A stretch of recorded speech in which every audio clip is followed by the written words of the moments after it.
what it is that you're talking about is called an energy vampire. And no, I don't mean the kind with fangs, capes, and an invite only problem. I'm talking about the ones who just suck the life out of you emotionally, mentally, and spiritually. The people you can't even text back without taking a deep breath first. They leave you feeling drained, like you just ran a marathon that you never signed up for. And here's the kicker: most of us have at least one of these people in our lives right now. Energy vampires don't always come dressed in their red flags. Sometimes they look like your friends, coworkers, or even your family. They might not even realize that they're draining you. They just do. Just think of the coworker who always shows up at your desk with their 15th urgent crisis of the week. You drop everything to help, but it's never enough because they're back again tomorrow with a fresh disaster. Or maybe it's the friend who calls you, and before you can even say hello, they're already halfway into like a 45-minute rant about their boyfriend, girlfriend, boss, their neighbor's cousin's dog, whatever. Somehow you hang up feeling like you were the one who just broke up with their boyfriend. And let's not forget the family vampires. Maybe it's an aunt who criticizes your every move with a smile on her face, or the parent who's mastered guilt tripping like it's some kind of Olympic sport. Family vampires are especially tricky because you can't exactly hit the block button while you're sitting at the Thanksgiving or Christmas dinner table. In all honesty, the real danger of an energy vampire isn't just that they annoy you, it's the toll that they take on you. Spending too much time around them is going to drain your creativity, your joy. It may even drain your physical health along with your mental health. Have you ever walked away from someone and immediately thought, I need a nap, or I need a drink, or maybe, I don't know, an exorcism? This isn't random. Your body is literally reacting to the emotional drain.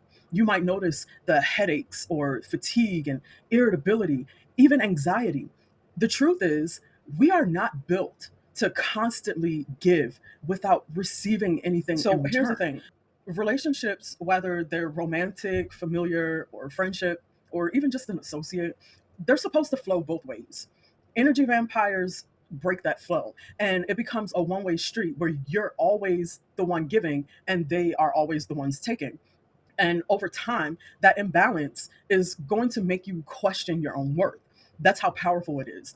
Um, Tricky part: if energy vampires are so toxic, why don't we just cut them off? Well, sometimes you can't. Sometimes the vampire is your boss, and unless you have another job lined up, you're pretty much stuck for the moment. Sometimes the energy vampire is your sibling, and cutting them off means also cutting ties with an entire side of your family. And sometimes, if we're really being honest, we've grown comfortable being their food source. We get used to becoming the fixer, the listener, the one who absorbs all the drama, and it feels like, well, this is my role in in my life. The problem with that is you will start to lose yourself in the process of playing that role. There's plenty of everyday examples that we tend to overlook.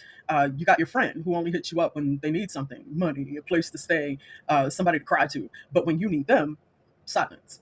The coworker who constantly undermines your ideas and meetings, then later asks for help on one of their projects, or the relative who knows exactly how to push your buttons just to get a reaction, then they sit back and they watch like it's free entertainment.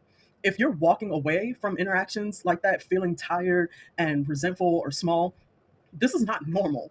It's an energy vampire who is feeding off of you. So what do we do? One of the first things that you have to do in situations like this is to recognize the pattern. Pay attention to your body. If someone is constantly leaving you feeling worse after your interaction with you than before you interacted with them, then that's a sign. Second, you need to learn how to set some healthy boundaries.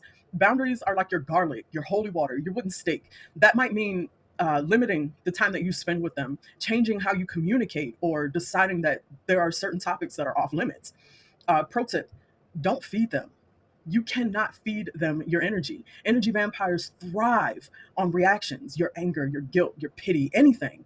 If they can hook you emotionally, then they can drain you. So you can't allow this to happen. For example, if a coworker comes to you with their daily meltdown, instead of getting pulled into the drama, you might respond with, wow, that sounds tough. What solutions are you thinking about? You've acknowledged them without handing over your energy. And finally, learn how to protect your peace. And this might mean shorter conversations or delayed replies, or even stepping away completely if the situation is that toxic. You're not a bad person for protecting yourself.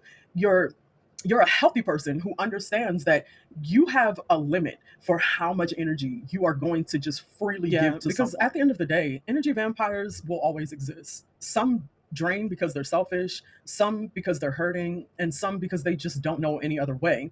But you do not have to be their permanent snack. Protect your energy like it's priceless because it is. Ask yourself, who fills my cup and who pokes holes in the bottom of it? Once you stop allowing energy vampires to feed on you, you'll realize just how powerful your energy actually is. And when you shine from a place of wholeness instead of a place of depletion, you're going to stop attracting vampires altogether.